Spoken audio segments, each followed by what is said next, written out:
What does every good rocket need? More boosters!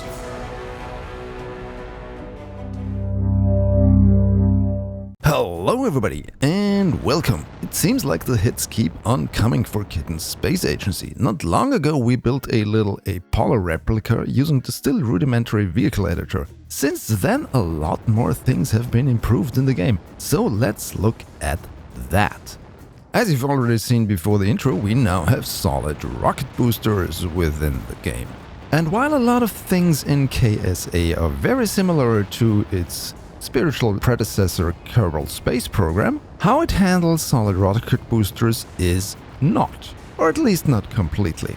You see, in KSB you had just pre-made SRBs that you would slap onto the side or below your payload, but in Kitten's space agency you can actually build them out of segments, like it is in the real world. For instance, the SRBs for the SLS are 5-segment SRBs compared to the, I think it was 4-segment SRBs for the space shuttle, where they originated from. So with this you can fine-tune how much power and how much duration the burn of your SRB should have. There are also other improvements to the vehicle editor compared to the last time we talked about it.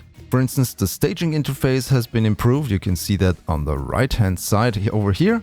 I keep on saying staging because I'm still in the mindset of playing Kerbal Space Program, but in actuality in KSA it's called sequences. But I think I'm going to still call it staging. One quality of life improvement is that you no longer have to press Ctrl D when hovering above a part of your rocket to duplicate it. You can use the Alt and left click combination that you are used to from KSP if you ever have played that game. And if you have and you're interested in how the development of this game is going, please make sure you're subscribed to this channel so you won't miss an update. Oh, and also something very interesting in the editor is if you have multiple capsules or multiple vehicle parts floating around, you can switch between them and now can basically build 2 vehicles at the same time. The game will then prompt you which one you should save when you want to save a vehicle, but since the parts still have a very technical designation, it's kind of hard to decide which one you want to save here. Now when we launch these contraptions, you can immediately see immense smoke plumes coming out of those solid rocket motors. That's also some new graphics goodie that was implemented over the past few weeks. And these plumes are volumetric and they're kind of, well, not kind of, they are persistent. So if you fly one SRB powered vehicle from the launch side and then immediately start a second one, it will launch within the smoke cloud of the previous one. Also, it's very satisfying to see separating solid rocket boosters from a main stack and see them swirling around and creating all these smoke paths. If you are a skilled flyer, you could probably write your name or something in the sky. So, hey, challenge to you guys, why don't you try doing that? What's still missing in my opinion is the actual burn plume or the fiery exhaust of the SRB. You can still only see some smoke coming out of it, and it's not a smoke generator, it's actually firing a really, really bright downward pillar of fire, so to speak. From what I remember when SLS launched, the SRBs were basically the brightest rocket exhaust ever to be launched or something like that. And yeah, with the introduction of SRBs, we can now have solid rocket separation motors for our side-mounted stages, or also for our vertically mounted stages if we want to get them away quickly from the top stage. You might have noticed that my layout here in the user interface looks a bit different than the default layout. Well, that's because now we have finally a way to save our element arrangement or UI window arrangement or whatever you want to call it. Just place everything where you want to have it, or even remove some stuff if you don't want to have it, and then you can save this HUD as your desired workspace. And you can even override the default template using your desired UI configuration. This is something I have wished for right from the start when this game was released, and I'm really happy that it is now being implemented. Another welcome addition to the UI is that we now have indicators on the nav ball for the prograde, retrograde, radial, and normal anti-normal vectors.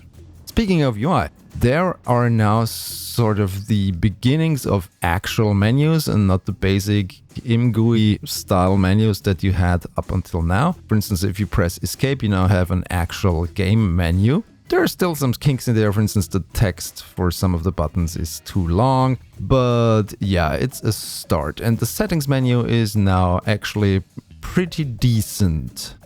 Still, I do believe that the entire UI needs a big overhaul, because right now it's way too cluttered as a default setting. And I'm not really a fan of the style at the moment with these old school dial type displays, etc. But as with everything in this game, which is still officially in just a pre-alpha phase, everything is probably going to change over the next coming weeks and months. I mean, look at just what has already been done since the last time we did a video about this. Speaking of looking at things, if you stick to the ground, which is a bit more difficult than in Kerbal Space Program, because KSA still does not offer any wheels or something like that, you will see, if you enable it in the settings, that there is now ground clutter. So we have trees all around and different versions of trees, and it actually doesn't impact performance too much if you activate that, thanks to the magic of the developers doing some interesting stuff here. It seems like every week there's something new to discover here, so things stay excited around the development of KSA. Is it already a game? Well, not really. I mean, we have like a simulation interface, we have like something we can build with, but unless you yourself do your own missions inside your head, there's not really anything to do here. There are no missions, there are no milestones to reach, there is no gamification of the universe, so to speak. We just have a universe. But that in itself is also kind of realistic, because if we look at our world, there is nobody telling us to explore space. We just do it because it's there. So I'm kind of thinking about what I'm going to do with the current state of KSA, because I really do want to do some kind of exploring, maybe go to Mars, but yeah, that's kind of the obvious thing. Maybe do a Jupiter moon flyby style thing. Let me know in the comments what you think. What would you like to see out of this game, or which planets or moons should I visit in a future video? And if you enjoy these updates on KSA and how things work within the game, and you really want to support this channel, make sure you check out my Patreon, where you can watch all my videos ad-free for just a small monthly contribution. And if you go for one of the higher tiers, your name will show up here, together with all of these wonderful people. Thank you so much for your support. I'm going to pre-produce a couple of videos because I'm going to be on vacation for a couple of weeks, within the next couple of weeks.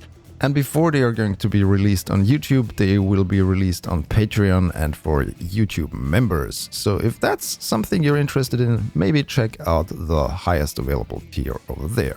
Anyway, have you experimented with the latest builds of KSA? What do you think about the direction the game is going? Have you been able to write your name with an SRB into the sky? Let me know in the comments, and let's keep watching where the developers are going to take this thing. If you enjoyed this video, please subscribe to my channel for more and follow me on my social thingies. The links are in the description. Thanks for watching. Goodbye.